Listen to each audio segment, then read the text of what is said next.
Good afternoon.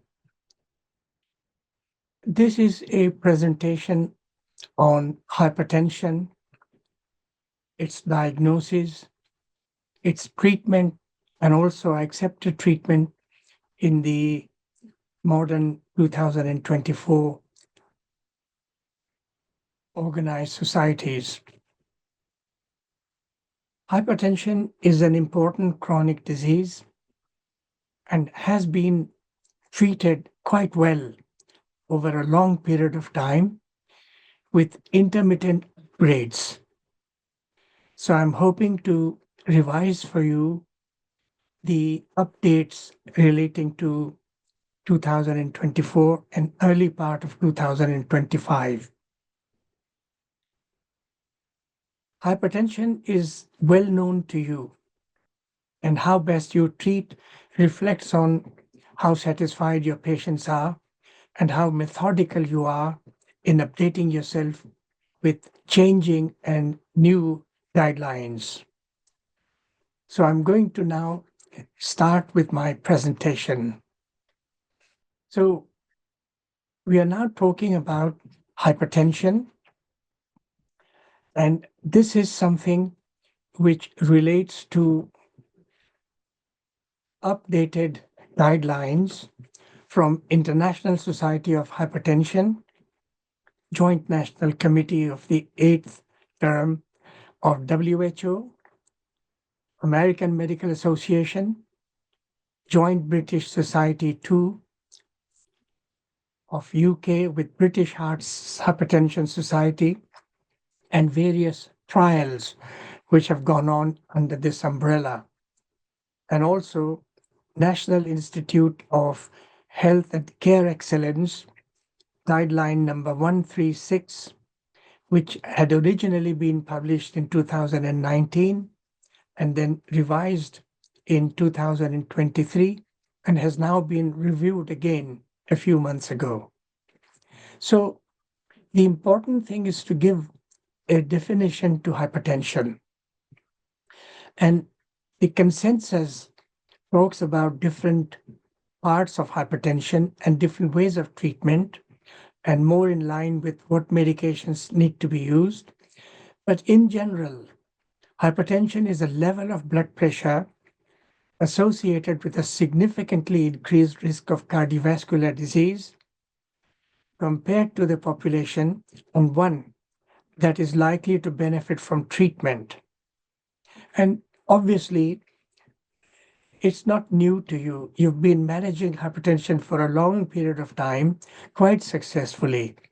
But I think we need to look at various kinds of things which have been updated in the recent past. So we'll talk about prevalence and incidence. And as you already know, that prevalence is a percentage or a portion of hypertension in a given period of time. And incidence is the number of people suffering from hypertension at any one time. So the Health Survey of England, conducted in 2023, looked at around 8,000 adult populations, and these were naive populations, and roughly around 2,000 children, and then generalized it in a random way so that it probably would represent the entire nation. And so the consensus was that if a person is less than 40 years of age in the UK, then he has a 3.3% chance of developing or being a patient of hypertension. If a patient was between 40 and 79 years of age, then the percentage was about 28%. So 28% of such people would be suffering from essential hypertension. And if we consider patients or people over the age of 80, then nearly 50% would be suffering from essential hypertension, which is different to Secondary hypertension. Essential hypertension is when no realistic cause is found to account singularly for development of hypertension. On the assumption that such is the case, that in 2022 and 23, the Office of the National Statistics and Health Survey of England, which incorporated all the four countries of UK, said that the overall prevalence of hypertension is affecting 19 million people out of a total of nearly 69 million population in the UK, with all ages considered. And they discovered that there was a marginal increase in male population compared to the female population.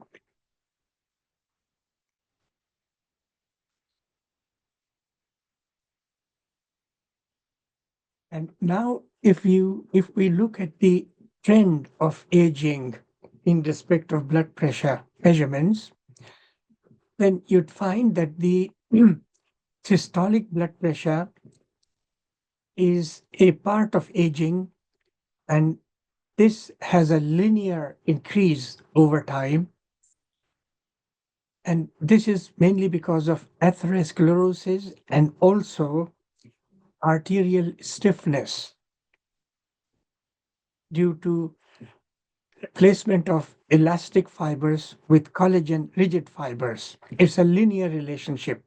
In other words, an adult person's blood pressure, when started to compare from the age of, say, 35 or 30 upwards, will remain linear. The older the patient, the more the systolic blood pressure. However, the diastolic blood pressure has a different trend, that it starts to rise as the person becomes older, up to the age of 50. And then it does not rise anymore and forms a plateau. And this plateau at the age of 70 shows a trend downwards.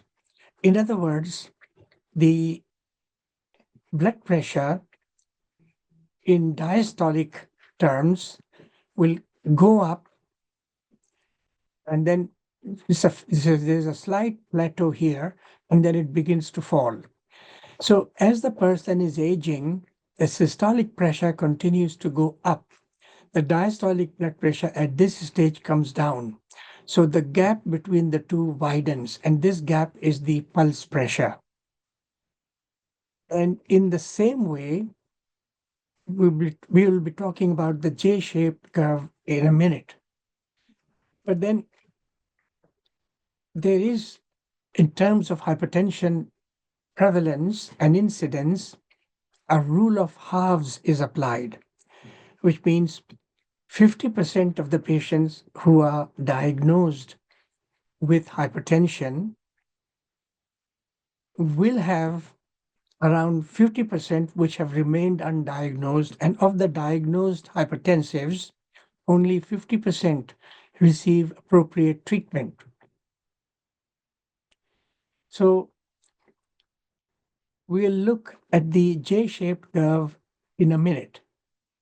But first, let us have a look at what is hypertension and how do we know someone has a greater hypertension and the other person has a milder form of hypertension. So the optimal blood pressure, which maintains good health in the absence of comorbidities, would be systolic less than 120 millimeter mercury and diastolic less than 80 millimeter of mercury. We'll not be talking about millimeter mercury anymore, and just the numbers should be able to explain what I'm trying to state. So a normal blood pressure in an adult would be less than 130 systolic and less than 85 diastolic. So the high normal, previously called pre-diabetic, would be someone with a systolic blood pressure which is between 130 to 139 and diastolic being 85 to 89. In that, there are three grades of blood pressure readings: mild, moderate, and severe. So the grade 1 would be an adult person with a blood pressure systolic ranging between 140 to 159, and that their diastolic blood pressure would be between 90 to 99. As you can see, grade 2 is this figure. Grade 3 is much higher. So there are other forms of blood pressure disease, such as isolated systolic hypertension. So someone would be having a systolic blood pressure which is in excess of 140, but the diastolic is less than 90. And so therefore, it's just the systolic element. There are others as well where there are subgroups of combinations. And so we'll look into these in a more detailed fashion in a second. So if one leaves a patient with hypertension untreated, what are the risks from it? As you already know, hypertension is the most significant modifiable risk factor for coronary heart disease. The main danger from untreated hypertension would be cardiovascular disease of some form, such as coronary heart disease or stroke or cardiorenal compromise. So, just by mere presence of hypertension in a patient who develops a stroke, the risks of death are 7 times more. So hypertension confers 7 times more risk of death in someone with stroke. Similarly, someone who has been diagnosed with coronary heart disease, if additionally has hypertension, has a 25% chance of death.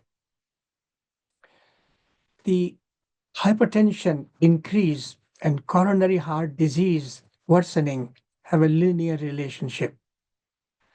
But there's a J-shaped curve. And so if you therapeutically reduce someone's blood pressure, especially the diastolic one, too low, then it also confers significant issues and problems.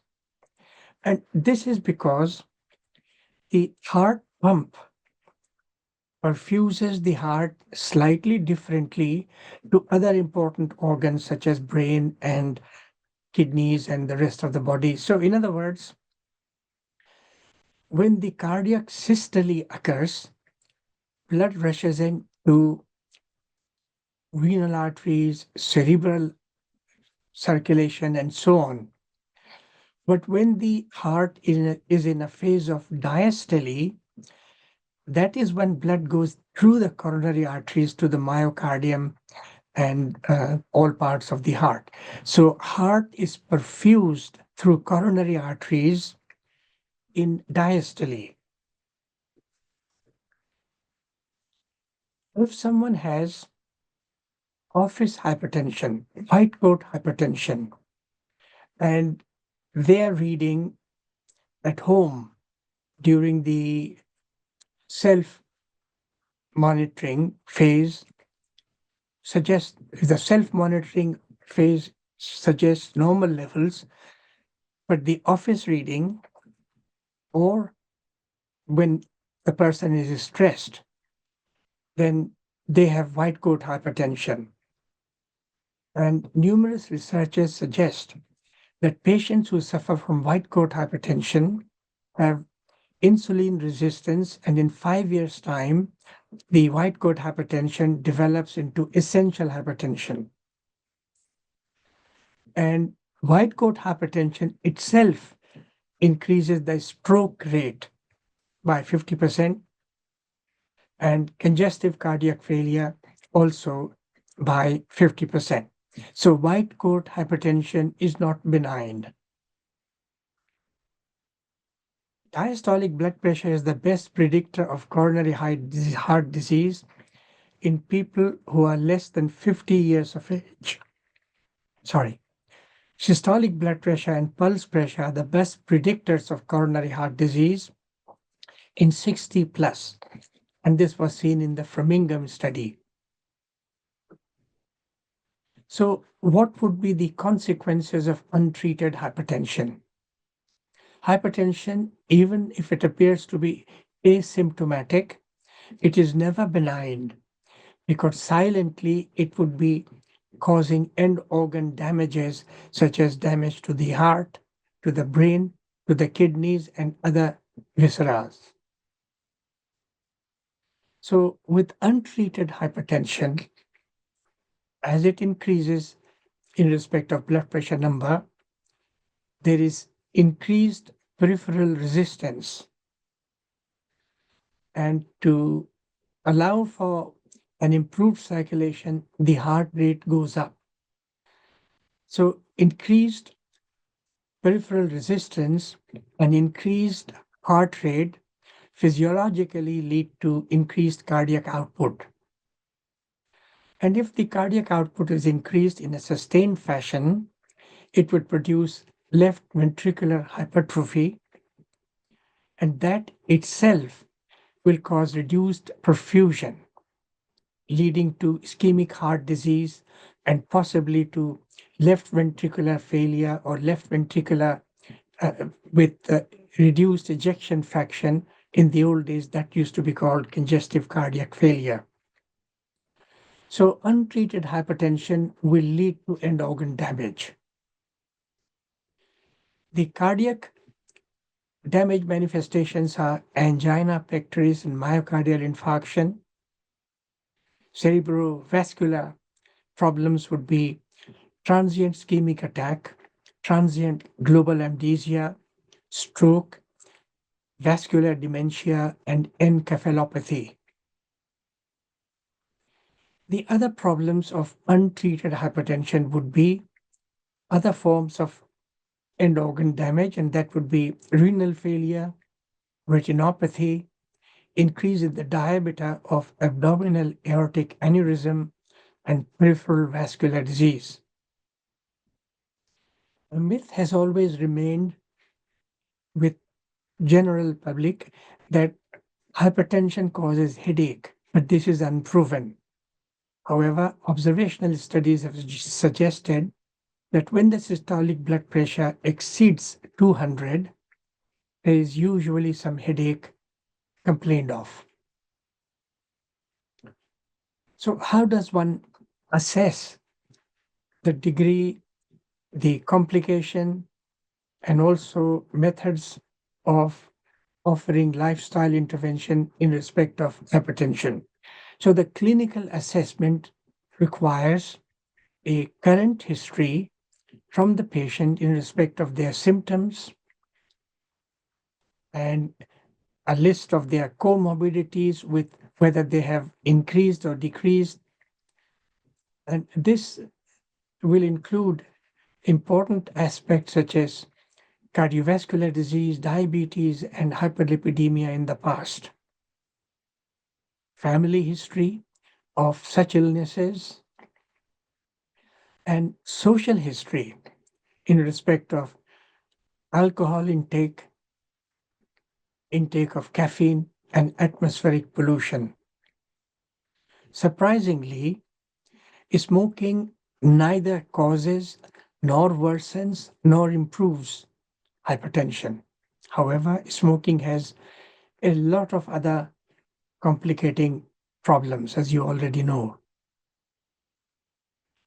So, physical examination would need assessment of jugular venous pressure, and one would accept a level of about 3 to 4 centimeters as acceptable. Presence or absence of pitting or non-pitting edema, presence or absence of pulses and their qualities such as rate and rhythm, and whether they are causing any murmurs or bruit, such as carotid bruit, cardiac murmurs. BMI would be important to measure. Sitting and standing blood pressure would need to be undertaken to see whether the person has orthostatic hypotension, which would limit the choice of medication and may also indicate that the orthostatic hypotension would be a result of therapeutics. Fundoscopy in the undilated eye to look at the optic disc and major features such as arteriovenous nipping, hemorrhages, and so on and so forth. Many clinicians are not well versed with fundoscopy, and this is not essential in the light of availability of optometrists with a detailed investigation. So during the clinical assessment, there would be basic and usual blood tests such as full blood count,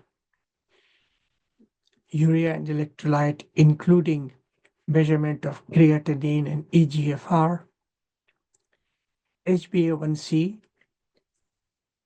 lipid study, thyroid function tests, liver function tests, um, with a view to starting a patient on certain antihypertensives, which are cleared through liver or statins if they are going to be used.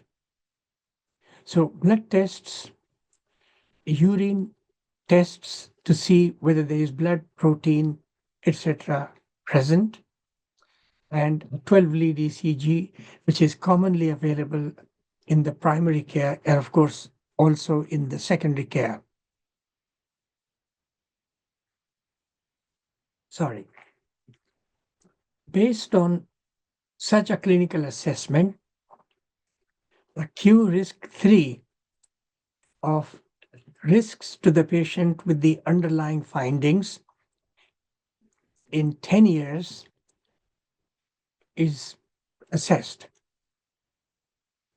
So a combination of these findings and QR3 findings, one would be able to decide on further course of action. How much should the blood pressure be reduced has remained a contentious issue between various research organizations, and in 1998, hypertension optimal trial under the British Hypertension Society and others found that the optimum blood pressure which should be brought down to would be 139/83. And the joint British societies said it should be less than 140/85, nearly the same. European Society of Cardiology had a target optimum of around 120 to 129 systolic, but they also said that the lowest cardiovascular disease events occurred with diastolic blood pressure being around 82.6 or 83. The lowest cardiovascular mortality with diastolic blood pressure is now said to be at around 86.5, and if the person is diabetic, then 80. The same studies at that time suggested that use of low dose aspirin reduces by 15% cardiovascular disease events, and it also reduces by 36% stroke mortality. As you can see, different levels are projected around different elite cardiovascular organizations. So, whatever treatment is offered is preceded by intense and complete lifestyle intervention, as is emphasized by the British Hypertension Society, NICE, and European Society of Cardiology. This is the starting point. And at whatever level of hypertension the doctor finds the patient, the lifestyle intervention is a prerequisite before therapeutics or associated with therapeutics.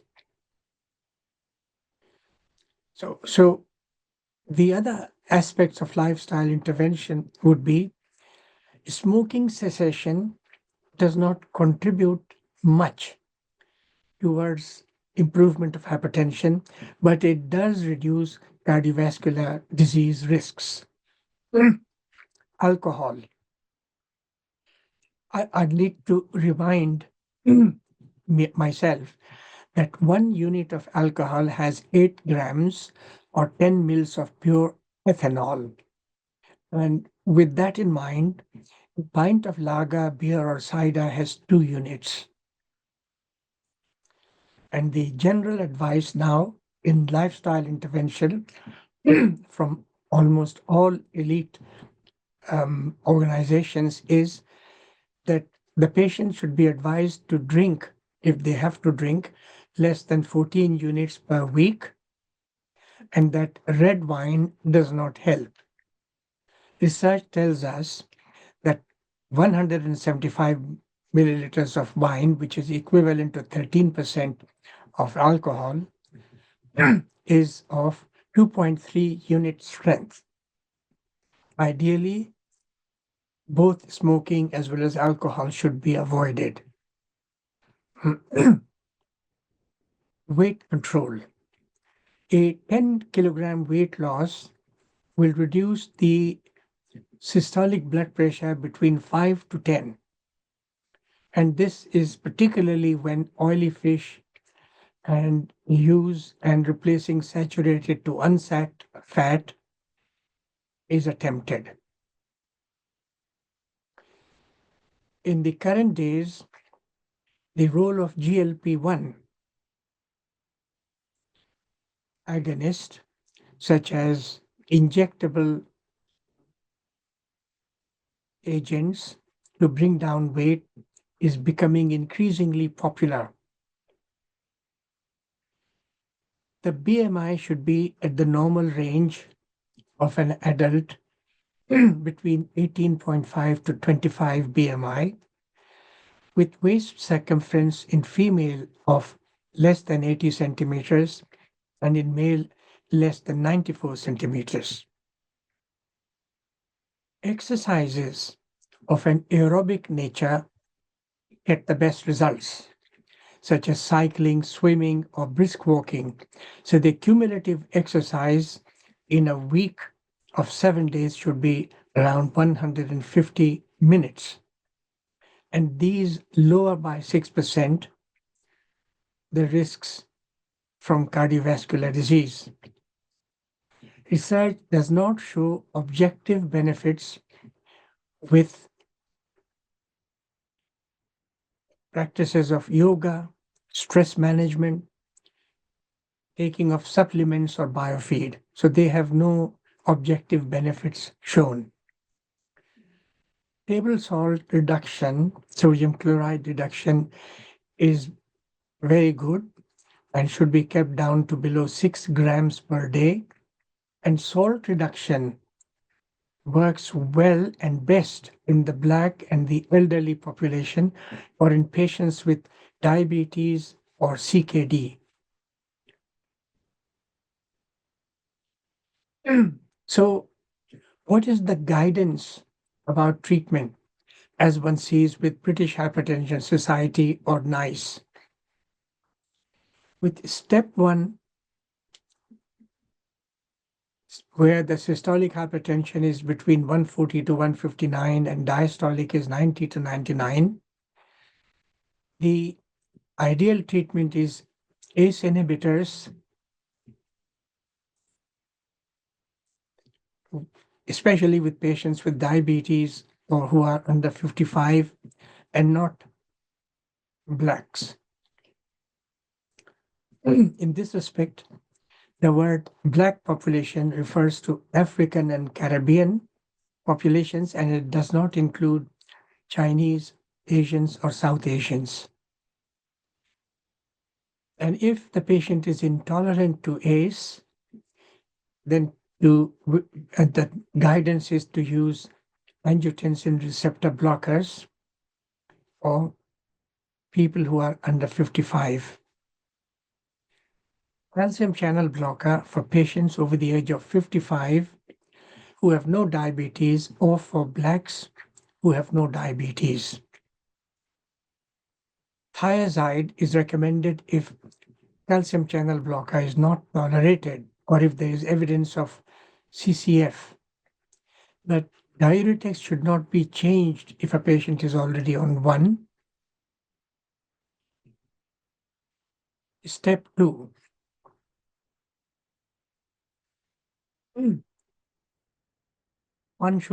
The clinician should review the optimum dose and compliance of the patient and to add if needed using the formula of ACD. Please remember that the B, which is the beta blocker in the first group, has now been removed. For blacks, ARB is better than ACE. Step 3, which is systolic blood pressure 180, diastolic more than 110. Review the optimum dose of medication being taken, patient's compliance, and also how accurately blood pressure is measured. All three medications, ACE, CCB, and diuretic, can and should be used in the step-ladder fashion. Step 4. This is a condition when the hypertension becomes resistant to usual medication, and this is when orthostatic hypertension measurements should be collected. And the fourth drug could either be spironolactone or its equivalent if the potassium level is 4.5 or less, and with a view to monitoring urea and electrolyte in 1 month, or in step 4, alpha adrenergic blockers such as doxazosine if potassium is 4.5 plus, or even beta blockers can be used. So let's look at the individual popular medication. Angiotensin converting enzyme inhibitor, ACE inhibitor. How does it work? It works by stopping angiotensinogen 1 into turning into angiotensinogen 2. In addition, it also converts available bradykinin into polypeptides, which eventually turn into prostaglandin. So when the angiotensin 2 level reduces and polypeptides are present, these produce lowering of blood pressure because of vasodilatation. So ACE inhibitor reduces sympathetic tone, sympathetic drive, and reduced secretion of noradrenaline. And so the indications for use of ACE inhibitor would be hypertension and hypertension with heart failure, and that is when the ejection fraction is around less than or around 25%. It is ideally used for both forms of diabetes, peripheral vascular disease, and cardiorenal disease.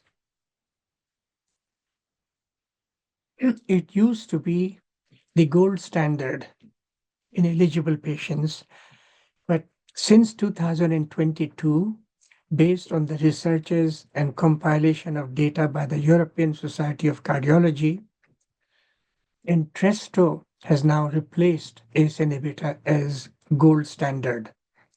Entresto is sacubitril and valsartan. So Entresto is now the gold standard rather than ACE inhibitor. So contraindications for using ACE inhibitor would be pregnancy, renal artery stenosis, peripheral vascular disease, resistant and extensive, and the concurrent use of non-steroidal anti-inflammatory drugs for other reasons. Side effects of ACE inhibitors are evening cough, variant asthma, or tiredness and nightmares. Mm. The evidence base suggesting the use of ACE inhibitor is captopril CAP trial, a STOP2 trial, which suggests what treatment should be given to patients of older age, and Yusuf has published numerous data. At the end of my current presentation, I'll be listing below for you to take note of a variety of researches suggesting various therapeutics to use. So if someone is research minded, they might find that useful. ACE inhibitor reduces cardiac events. The CAP trial has suggested that ACE inhibitors they help diabetes. However, UK PDS, UK Prospective Diabetes Study disputes it. The other factors are that blacks have a poor response due to low renin. So they have less capacity to excrete excessive sodium and chloride. Angiotensin receptor blockers or angiotensin receptor antagonist. So they work by blocking angiotensin 1, and therefore nothing gets converted to angiotensin 2. And even the escaped activation of AT2, angiotensin 2, from other resources such as chymase is also blocked. So therefore, neither is there any angiotensinogen 2, nor is there level of prostaglandin or bradykinin.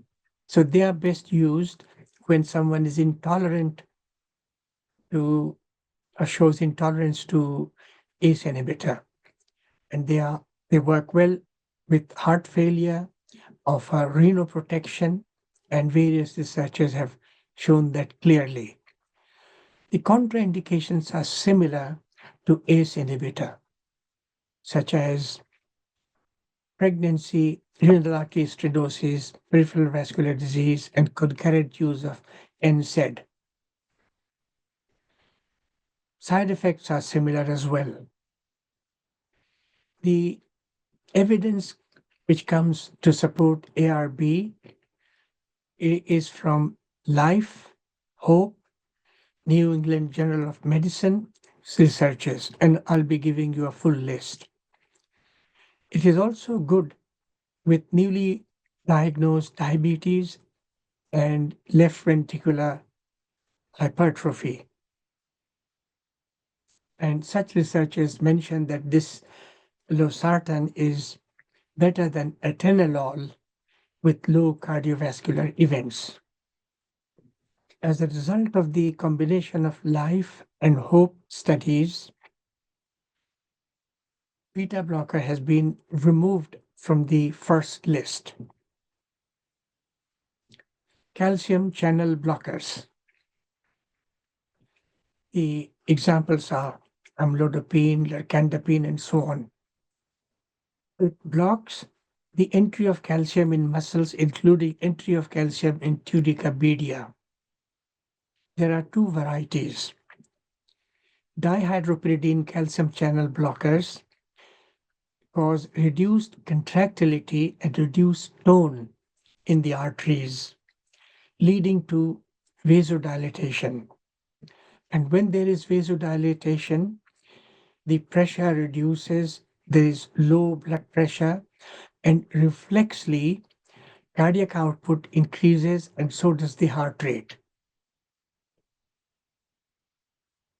Non-dihydropyridine calcium channel blocker acts in the same way, but it also decreases myocardial contractility and heart rate. So this is the main difference. And this leads to low cardiac output and low blood pressure. So the indications for using CCB are isolated systolic hypertension, hypertension with peripheral vascular disease, hypertension with angina pectoris. And this was revealed in the large study called CIS Euro China. Contraindications to CCB are heart failure and aortic stenosis. Side effects are vasomotor, such as fainting, perspiration, and altered sense of balance. The evidence base supporting the use of calcium channel blocker are from Nordil trial, Diltiazem trial, Insight trial, Nifedipine trial, and all of these show reduced stroke events. Other factors which lead to prescribing CCB are this is effective in young and also in blacks. Alpha blocker. The mechanism of action is that it inhibits post-synaptic alpha-1 adrenoreceptors on vascular endothelium. So this inhibits catecholamines such as epinephrine, norepinephrine, and by reducing their levels or blocking them leads to vasodilatation. It's a fast-acting agent. The doxazosine was invented along with tamsulosin, and both were supposed to be sort of medications to bring down blood pressure. But one of the side effects of tamsulosin was that it diminished the size of prostate.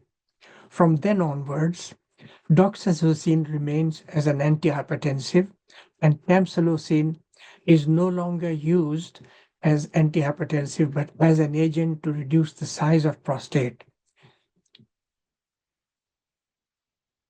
Alpha blockers are also good for dyslipidemia. Alpha blockers are contraindicated when someone has orthostatic or postural hypertension, has incontinence, and GI tract upsets.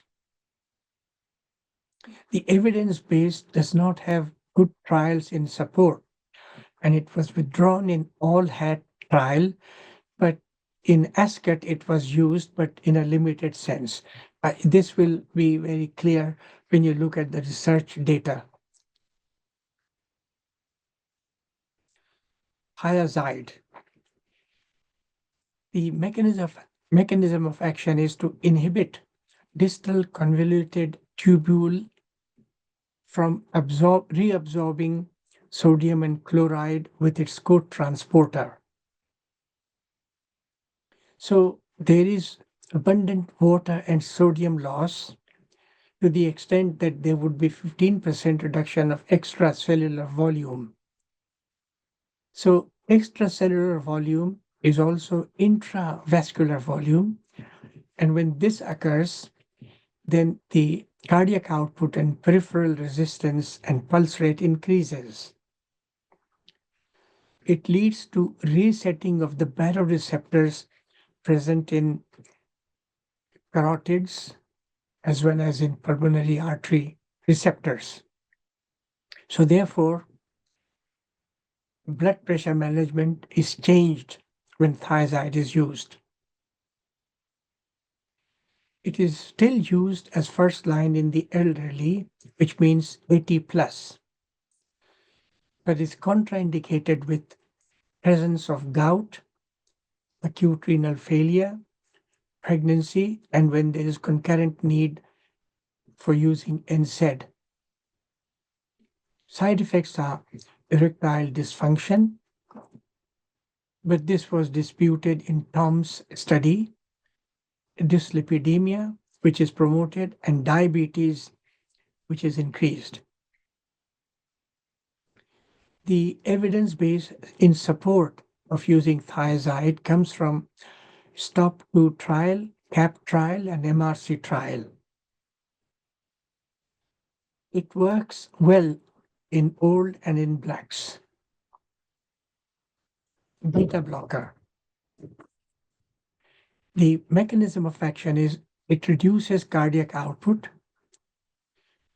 and also reduces sympathetic drive, renin, and it blocks the sensitivity of adrenaline receptors in the heart.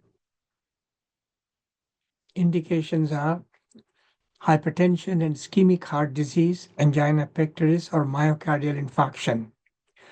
Obviously, from using the generic beta blockers such as atenolol, one now tends to use the cardioselective beta blockers.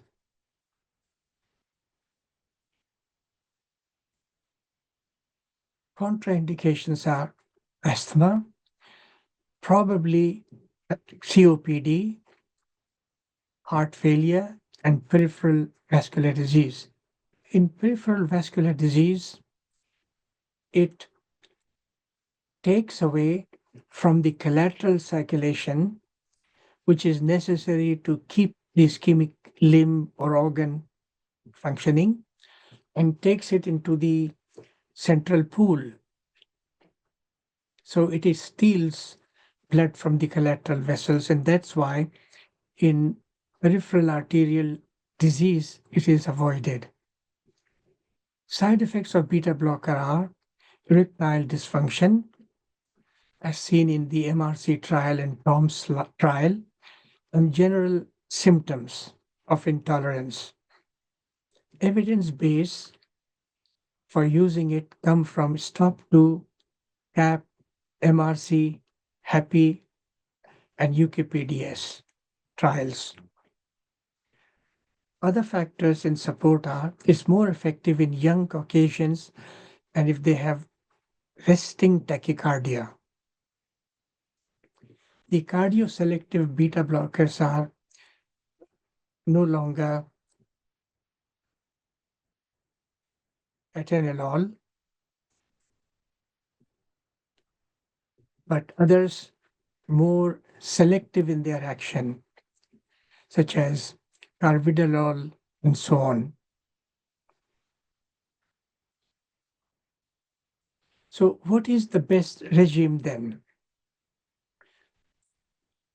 In the LIFE trial, which is losartan intervention for endpoint reduction in hypertension, losartan reduced cardiovascular mortality and stroke, particularly being useful with new diabetics with left ventricular hypertrophy and left ventricular dysfunction. HOPE trial shows the same features. LIFE and HOPE have got us to move away from beta blocker as first choice. Therefore, AB stroke CD has changed to A stroke CD. New England Journal of Medicine in 2001 published numerous trials and it suggested that ARB is good for renal protection in diabetes. STOP 2 trial, Swedish trial in old patients with hypertension, somehow at that time said that the benefits from the old medication is the same as new medication in the age group 70 to 84. Reminding us again that instead of ACE inhibitor, now it's the sacubitril valsartan combination called Entresto, which has replaced ACE inhibitor as gold standard. So having diagnosed hypertension and having the need to start some therapeutics, the policy under the British Hypertension Society is If someone has already been diagnosed with hypertension, there should be an yearly blood pressure check. If the person has not been diagnosed and is an adult male, then it's one blood pressure check every 5 years. If the level has reached above 160 and the diastolic is above 100, then the patient should be treated therapeutically. If the level is less than 160, if there is evidence of target organ damage, such as edema, or if 10-year coronary heart disease risk is more than 15%, patients should be treated. ACE inhibitor should be used for left ventricular hypertrophy, left ventricular failure, and left ventricular um, and problems of reduced ejection fraction. Entresto has replaced ACE inhibitor as gold standard. Cardioselective beta blockers are and should be used for ischemic heart disease. Aspirin should be used if the 10-year coronary heart disease risk is greater than 15%, or another antiplatelet agent. Statin should be used if 10-year coronary heart disease risk is more than 30%. So the policy is to treat patients until they are 80 and then to decide on individual merits. So we'll now be talking about relevant trials, and my presentation has otherwise come to an end. And those who are research minded, if they are interested, and these last 6 slides relate to various researches supporting various agents over time. So this is HOPE Europa pertinent trial, and the new GMS targets for NHS England would be that in a 3 GP practice, 115 clinical points are available, offering 7,875 pounds if hypertension is diagnosed, assessed, managed, and prescription is used. The soft targets for the new GMS would be 150 by 90 and 145 by 85 in diabetes. However, it is clear that if low maximum threshold is used, then often the patient will continue to have some degree of end organ damage or have problems. So it is your discretion to use either the upper threshold or lower threshold. So HOT trial, heart protection study, HOPE trial, all HAT trial, ASCOT trial. So all of these are important trials, SHEP trial and CAP trial. So I hope that I've been able to explain some of these things better. And I would expect that it is an intense revision because most clinicians have been treating hypertension quite well, and the patients have benefited from their treatment. I was merely revising the basic information as well as revising the newer guidelines. So I hope that you take away the relevant message of good medical practice from this presentation, and the research-minded clinicians could make use of the various trials which I have listed below, which I find fairly relevant in support of the medications which I have described. So thank you very much for attending. Thank you.